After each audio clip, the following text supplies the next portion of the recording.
With the 4.7 patch cycle now underway, I thought I'd take a moment to look ahead at something completely unrelated. And let's have a conversation about living in the verse and what it could look like.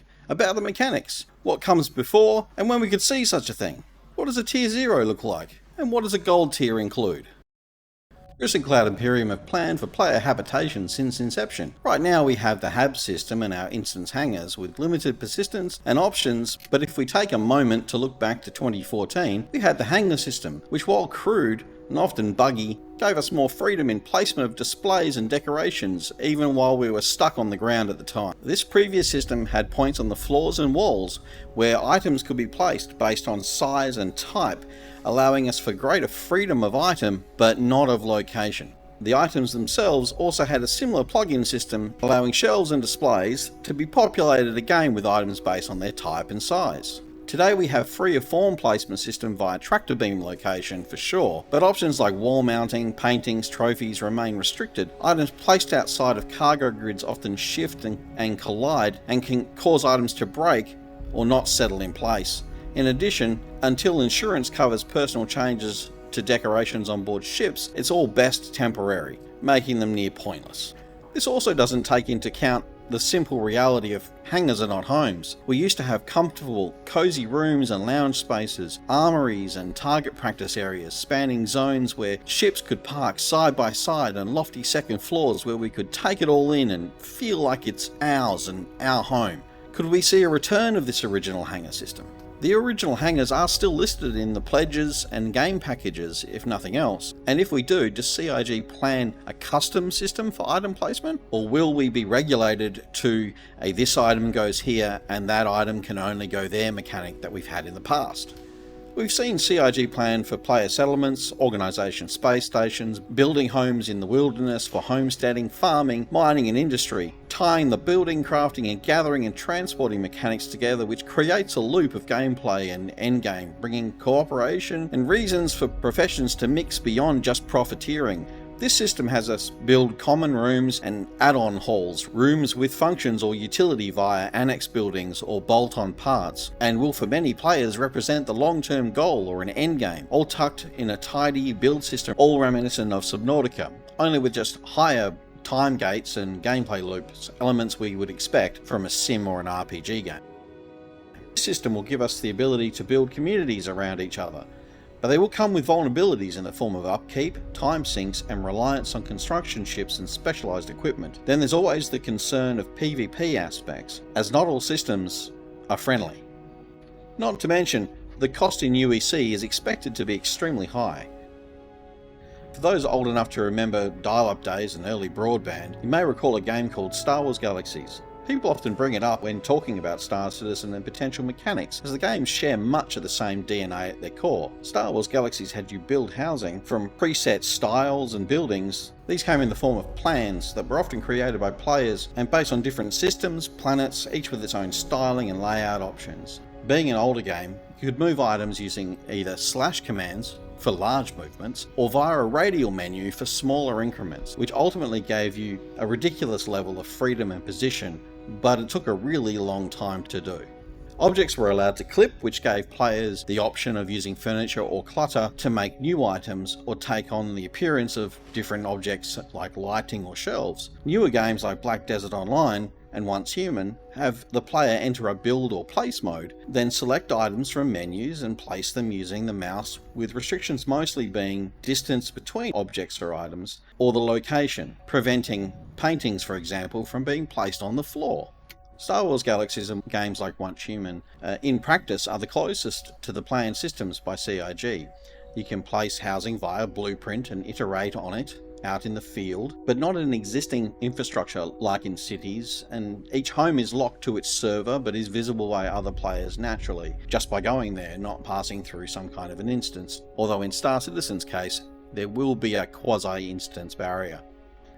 So what of the player who isn't looking for life on the frontier? The solo or small group player who isn't burning the sky for profit, or someone who plays with limited time and just likes the idea of living in a massive cityscape like ArtCorp, or along a tropical beach or futuristic skyline, the kind could be found on Terra or perhaps Crusader. Black Desert has this type of housing in the bag, instance housing that allows players to buy any building and enter it freely, but the location is shared amongst other players as well, each being a separate instance to each other. These can be visited by selecting which one you wish to join by opening the door, or by being in a group with your homeowner. This solution gives players the ability to live and work and create within existing playable spaces near trade centres, transport hubs, etc., and would be a long-term replacement for the HAB system we use today, with permanent residence being your home location and HABs being used when abroad or for logging and start-stop locations outside of missions or ship logging. Ultimately, as it stands now, CIG appears to be planning for a combination of these types of housing, which is pretty exciting. Especially when you take into consideration combination of housing, players having both a worksite location for mining, farming, etc., or in combination with friends or organisations, while also having a home that they can fill with the spoils of war and hard work. A space for unwinding and safety and social interaction, while close to trade and other services or content, like instances similar to the up-and-coming municipal works. In an interview speaking about the 4.0 branch of the game, this idea of living spaces was addressed, and some early plans were brought up and outlined. The current locations have been updated to meet the needs of interior spaces, and plans for vertical living or sprawling habitats with a much more interactive, playable and alive direction were outlined. Landing locations are planned to take on a shape more akin to megacity style habitation blocks, cyberpunk or Judge Dredd, with living spaces, housing, work locations, shops, mission givers, and a slew of NPCs who are carrying about their day without your presence needed in a contained ecosystem. You can see rooftop parks of Lawville opened up under its burnt yellow sky, or vibrant shopping centres with lofty ceilings and bustling traffic at Microtech or Orison, with the final goal of feeling alive and real when compared to the static enclosed hallway systems we currently have. VR in these new planned environments will be a mind-blowing experience. Ultimately, by treating each location more like a real environment than a game level, CIG hopes to lower transport time, add more to do and increase realism and general usability of shared locations. CIG mentioned restaurants and shopping districts, access to on-foot missions via dungeon systems similar to what we have in the ASD locations and likely compared to the new municipal work in NICS.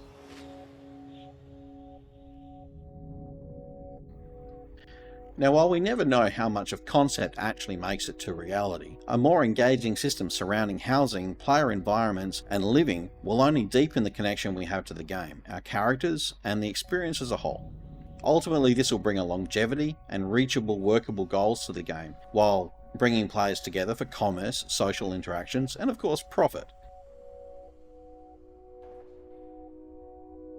Okay, so now, in summary, let's talk about the tiers.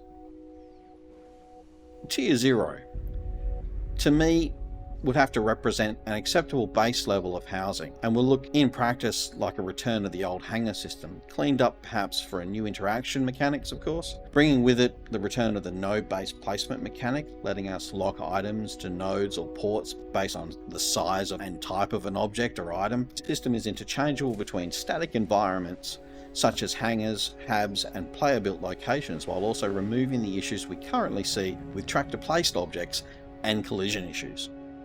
This will limit us to set points for items and objects placement, but it is a good middle ground and a compromise in freedom for better stable function. Okay, so gold, what does that look like? It would have to be a freeform system, likely using a build or a placement mode, giving us near complete freedom of placement. Exiting the mode saves the state of the object container, and the objects become part of the room dressing, perhaps as part of the scatter mesh, as opposed to being an addition to the world and therefore subject to the physics of other nearby objects and players. Objects placed in this manner can retain collidability but no longer act when acted on. In practice, when you bump into a table, it's not going to go bouncing off a wall, or weapons placed on containers will no longer rattle, clip, or disappear. This gives us complete control of hangars and HABs, letting us make homes out of houses and empty spaces. So housing, let me know what you think, what you want, when you think we could see it. And I'll see you guys in the next one.